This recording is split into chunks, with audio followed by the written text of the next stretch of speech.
Hello everyone, my name is Nguyễn Hoàng Vĩnh Đạt, and today I'm going to tell you about designing organizational structure, basic designs, and my role is focusing about designing organizational structure. So we will come to the first part. It's about work specializations.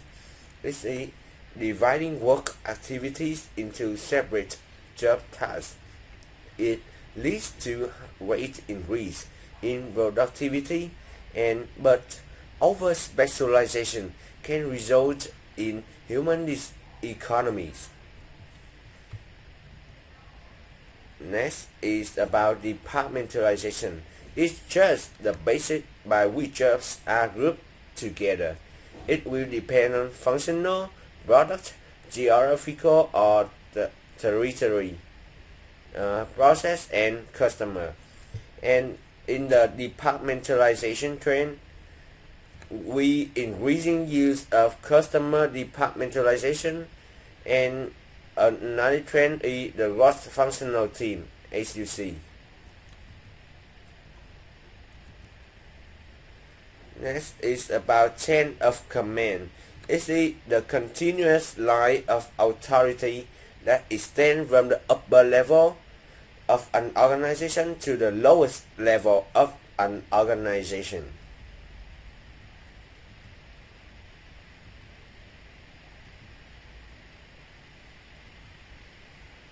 And the span of control.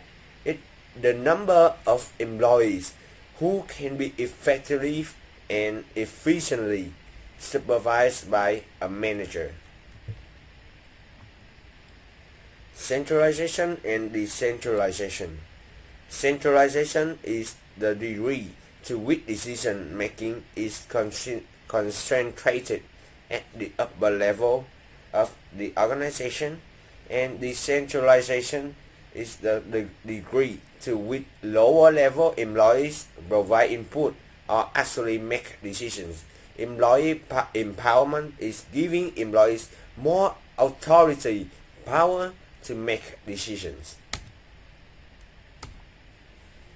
And last but not least, formalization is the degree to which jobs within the organizations are standardized. Highly formalized jobs offer little discretion over what is to be done, and low formalization means fewer constraints on how employees do their work. And thank you for listening. This is my part, and my friend will present to you the continuous part. It's about organic structure. Thank you. Hello, I'm Long. Now tell you about the mechanistic and organic structures. The mechanistic organization was the natural result of combining the 6 elements of structures adherent to the chain of command principle ensure the existence of a formal hierarchy of authority, with each person controlled and supervised by one superior. The organic organization. The organic organization is a highly adaptive form that is as loose and flexible as the mechanistic organization is rigid and stable, rather than having a standardized jobs and regulations. The organic organization loose structures allows it to change rapidly as required. This is the advantage of each structure. As mechanistic it has high specialization, rigid departmentalization, clear chain of command, narrow spans of control, structuralization, high formalization. And with organic, it has cross-functional teams, cross-hierarchical teams, free flow of information, wide spans of control, decentralization, low formalization. This is my part. Contingency factors affecting the structural choices. Strategy and structures. Changes in corporate strategy should lead to changes in the structure of an organization in order to support the strategies. Certain structural designs work best with different organizational strategies. Organic structures work best for software companies that focuses on creating new and innovative products, while mechanistic organization work best for companies that is more geared towards continuously mass-producing products. Contingent factor continuing, we also have size and structure. A company's size should also change according to the structure needed for the company's goal. However, as the company grows larger, the sizes matter less and less and less. On the third part, we have technology and structure. Organizations should adapt the structure in order to suit the technology. Woodward classifies the complexity of technology employed by classifying the first. We have unit productions, mass productions, and process productions. Here we have an exhibit of the Woodward's finding on technology and structure, as you can see here. Moving on, we also have environmental uncertainty and structures. Mechanistic organizations such as tend to be most effective in stable and simple environment, while organic structures is better suited for dynamic and complex environment. Now we move on to traditional organizational design. We have three types of structures: simple structures for low departmentalization, functional structures for organization design that groups together similar or related occupational specialty, and division design structures. An organizational structure is made up of separate semi-autonomous units or divisions. And here we have a graph that details the strengths and weaknesses of each structure, as you can see here. That's all for my part. So hello everyone, I'm Nam and welcome to case application of Unit 10. So let's get into case application 1, Ask Chuck. So Charles Schwab is a San Francisco-based financial services company founded in 1971 with its namesake as a discount brokerage. So despite of many other services offers, its primary business is making stock trades for investors who make their own financial decisions. So the company is famous for its conservation and is fanatical about customer service. Their efforts to prosper in a struggling economy are described by the way they empower frontline employees to respond fast to the customer issues and concerns. It's been particularly important to have this information in the economic climate of the last few years. So the question number 1, describe and evaluate what Charles Schwab is doing. So the firm is into financial services with its primary business being trading in stocks for investors making decisions for themselves. Other services are discount brokerage service, financial research, advice and planning, retirement plans, investment management, and proprietary financial products including mutual funds, mortgage, CDs, and other banking products. Question number 2, how might the company's control of not buying into hype and not taking excessive risks affects its organizational structural design? So my answer is Schwab's conservative control would foster a simple structure characterized by low departmentalization, wide spans of control, and centralized authority. So this structure fast, flexible, inexpensive to maintain, and has clear lines of accountability. So move to case application 2, a new kind of structure. So as a global pharmaceutical company, Pfizer is continually looking for ways to help employees be more efficient and effective. The average Pfizer employee was just spending 60 to 80% of his or her time on knowledge work, and the rest is for support work. With the Pfizer's magic button called Pfizer Works, those tasks are passed off to individuals outside the organization. So about 66,500 work hours estimated to have been saved by employees who have been used Pfizer Works.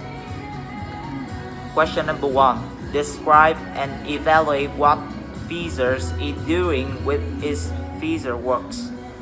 So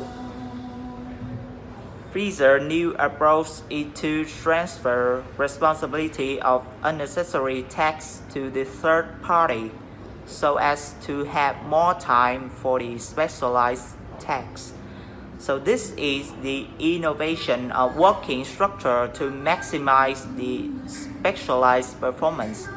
However, this depends much on technology and may get some technological issues like hackers or virus. Question number 2. What structural implications, good and bad, does this approach have? So this approach can maximize the work specialization and departmentalization since there remains only knowledge work. Therefore, the efficiency and the effectiveness may increase significantly. However, the span of control and the chain of command are ambiguous. In this case, when now the tasks are transferred horizontally rather than vertically, eventually there would be less centralization and formalization in this company when this approach is unusual. So that is the end of my part in the Unit 10. Thank you for listening. Hello, I'm Long. Welcome to Chapter 11. Now we tell you about a contemporary organization designs. There are 7 structures in which I will talk about. The first one is team structures, an organizational structure in which the entire organization is made up of work teams. The second one is matrix structures, an organization structure that assigns specialists from different functional departments to work on one or more projects. The third one is project structure, an organizational structure in which employees continuously work on projects. The next one is boundary-less organization, an organization whose design is not defined by or limited to the horizontal, vertical, or external boundaries imposed by a predefined structure. The next one is virtual organization, an organization that consists of a small core of full-time employees and outside specialists temporarily hired as needed to work on projects. The next one is network organization, an organization that uses its own employees to do some work activities and network of outside suppliers to provide other needed product components of our work processes. And the last one is learning organization, an organization that has developed the capacity to continuously learn, adapt, and change. This is my part. Now, on to the part of, before we talk about organizational collaboration, we should talk about the benefit of collaborative work. And here we have an exhibit of benefits and drawbacks to collaborative work. Most of it is pretty general, so there's nothing too new on these factors. So we shall move on quickly. So for organizing for collaboration, there's usually two types of collaboration: internal collaboration and external collaboration. There's usually three types of internal collaboration. The first one is cross-functional team, a work team composed of individuals from various functional specialties. Second one is task force or ad hoc committee, a temporary committee or team formed to tackle a specific or short-term problems affecting several departments. The third one is community of practice. This is generally a meeting of various people on an ongoing basis interacting in order to exchange knowledge and expertise and deepen their own. In order to make communities of practice work, here we have an exhibit on how to do so. As you can see here, these are quite obvious and understandable, so I shall move on quickly. Next up, we have external collaboration. We start out with open innovation, opening up search for new ideas beyond the organization's boundary and allow innovation to transfer inward and outward. Strategic partnership, collaborative relationship between two or more organizations in order to combine their resources and aim for a single purposes, usually for business related. And here we have the benefits and drawbacks of open innovation. Thank you, that's all. Hello, I am Vấn and today I will tell you about I will continue my friend's part about the designing organizational structure, adaptive design, and I will continue the part flexible work arrangement. There are four types of flexible work arrangement. First is telecommuting. Employees work at home and connect the workplace by computers. Compressed work week. Work longer hours per day but fewer hours per week. And flex time.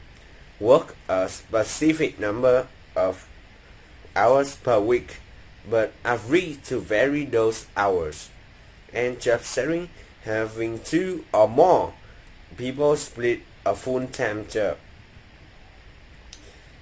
Next is about contingent workers. It's just about a temporary, freelance or contract workers, depend on the demand of a company. And the final one is challenge. It's about a 2 days organizational design challenge. First, we will go about managing global structural issues. When designing or changing structure, managers may need to think about the cultural implication. And second one is the formalization. May be more important in less economically developed countries, but less important in more economically developed countries. But we have some advantage for global issues is that keeping employees connected. Mobile computing and communication technology have given organizations and employees ways to stay connected and to be more productive. Thank you for listening. So hello everyone and welcome to case application of unit 11. So case application 1, you work where? Marissa Mayer became the CEO of Yahoo in July 2012 when the company missed the two biggest internet trends, social network and mobile, and they also struggled to remain relevant in the face of competition. In early 2013, Mayer launched an employee initiative that as of mid-2013, Yahoo's employees who work remotely had to come back to the office.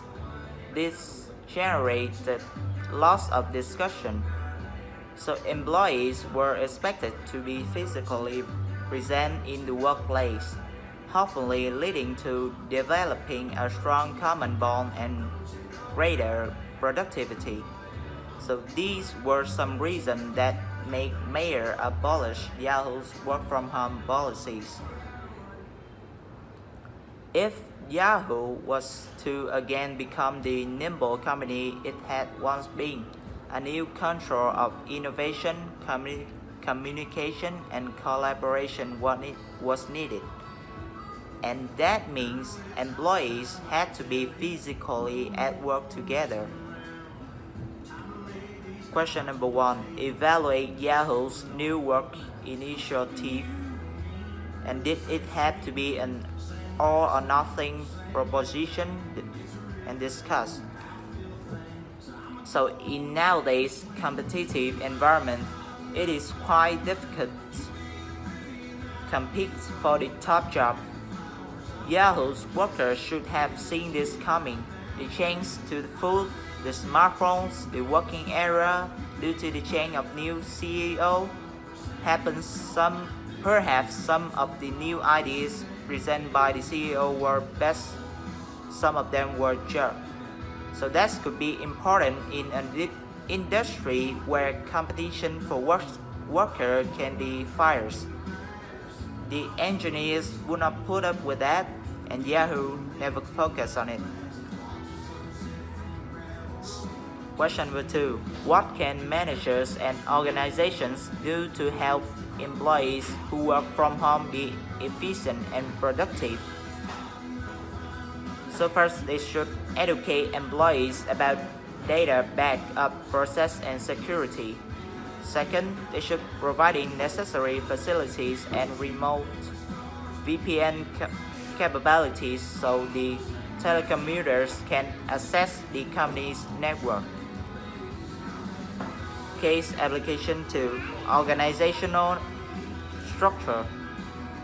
For many organizations, volunteers provide a much-needed source of labor. Businesses have to become very good at getting customers to do free work.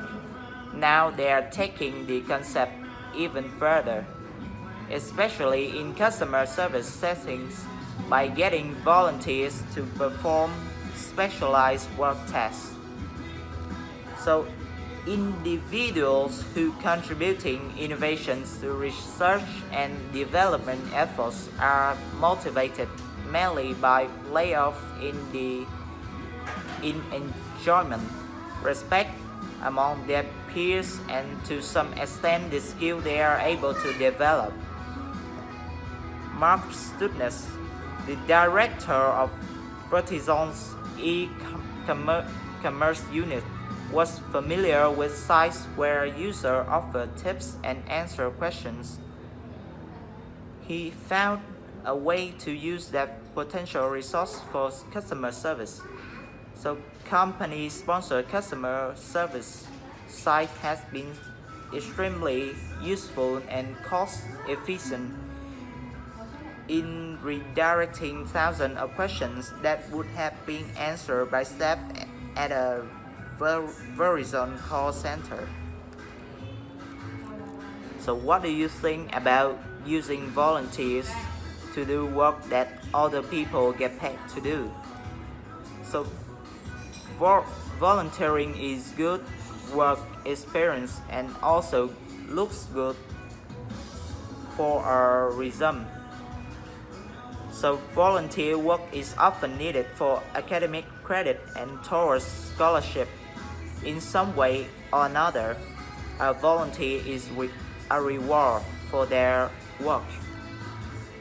Question number 2. If you were in Mark Studness' position, what would you be most concerned about in this arrangement? So, and how would you manage that concern?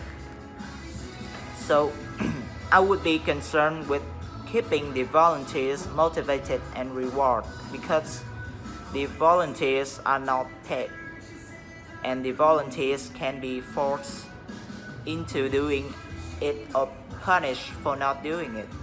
They have to enjoy doing it, so it had to be in an enjoyable environment. So this type of arrangement require a very often honest and trustworthy relationship. So that is the end of my part in Unit 11. Thank you for listening.